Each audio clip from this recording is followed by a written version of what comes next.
This is Dr. McDaniel. It's Sunday, June 2nd, 2019 still, and I'm at home Sunday morning.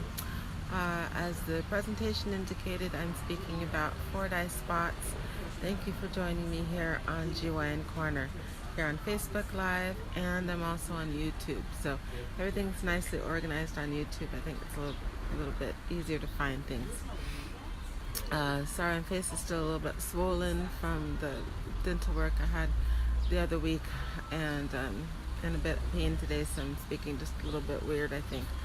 But Fordyce Spots, I thought about speaking on Fordyce Spots today because I've had a handful of people over the last couple of weeks come in with Fordyce Spots thinking that they were herpes outbreaks or genital warts, and they're not sexually transmitted infections at all. So Fordyce spots are seen or can be seen on mucosal membranes, and mucosal membranes are the soft inner lining tissue of the lips. So the lips, the inside of the cheek, and then it's the same lining that lines the vaginal canal, so the vagina, and the inner lips, the labia minora, or the small inner lips. Those are all the same types of tissues. We call those mucosal membranes.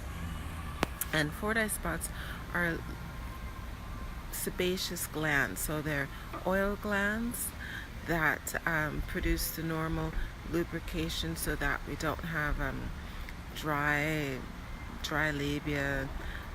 But what happens is they can become more pronounced occasionally. So they're little spots. I always ask the patients, what their concerns are, do they look like plucked chicken skin? Because sometimes they look like plucked chicken skin, just the little yellow, white, little polka dots. And sometimes people have them on the inner portion of their lip, and other times they have them in the genitalia. Of course, I only see them when people come in complaining about genital spots that they think are warts or herpes or something.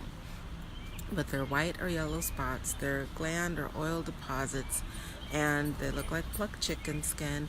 If you get a lot of them, they can kind of be clumped or humped up together, so they look more patchy. They're more pronounced also in an inflammatory environment.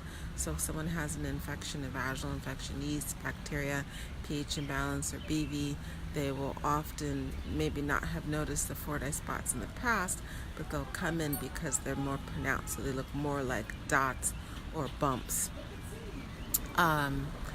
They're more common in the face of increased friction or moisture. So if someone started an exercise routine, they're exercising more often, so there's a lot of sweat, moisture, and there's friction. Or a couple of times I've had someone, they're not really exercising more often, but they're wearing a lot of layers or close-fitting clothing where there isn't much air circulating to the genitals, so the sweat and moisture build up. And then any kind of friction allows the inflammatory spots, so the oil glands get a little clogged up. They're not related to oil and hair, so they're not ingrown hairs. They're just on these mucosal surfaces like the inner lip or the inner lips of the vagina or the vaginal itself. Usually people come in because they've seen them on the inner part of the inner lip or the outer part of the inner lip, and they're little white bumps. They're usually not itchy or irritating unless they're associated with an inflammatory environment that causes that, so a yeast infection or a bacterial or pH imbalance that's been around for a while. You can't really get rid of them, but you can help to decrease the propensity or the prominence of them a few ways. One way that I tell the patients is, instead of taking showers regularly, a couple of times a week, to take a soak in the tub, so take a bath or a tub bath. The heat and the water will help to open the pores, release the pressure, so you don't have the backlog of the oil or the sebum that's prominent in the Fordyce spots.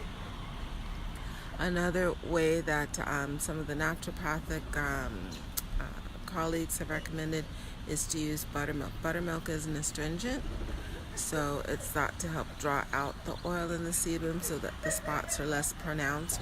So you soak a cotton ball in buttermilk and apply that to the area. Another option is witch hazel. That's another astringent. And some people will use crushed garlic with some lemon juice. Garlic is an antibacterial. They're not filled with bacteria, but it's also thought to be an anti-inflammatory.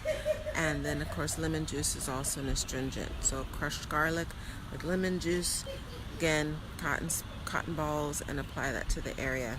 You can do that for the mouth, or you can do it for the genitals. All of those work well.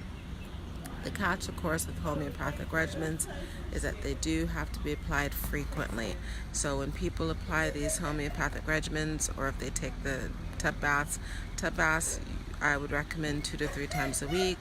The other astringents, the buttermilk, garlic with the lemon juice, or tea bags like Lipton black tea bags, or witch hazel, you want to do those every day, at least once, ideally twice a day. So in the morning and again before you go to bed. Lastly, Fordyce spots, which are clogged up sebaceous glands or oil deposits. They're not health issues, they're annoyances, and if they get quite large or quite prominent, they're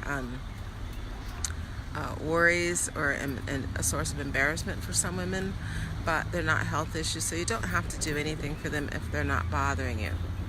So I hope that's been helpful information that I provided on Fordyce spots. That's Fordyce, which are clogged up oil deposits or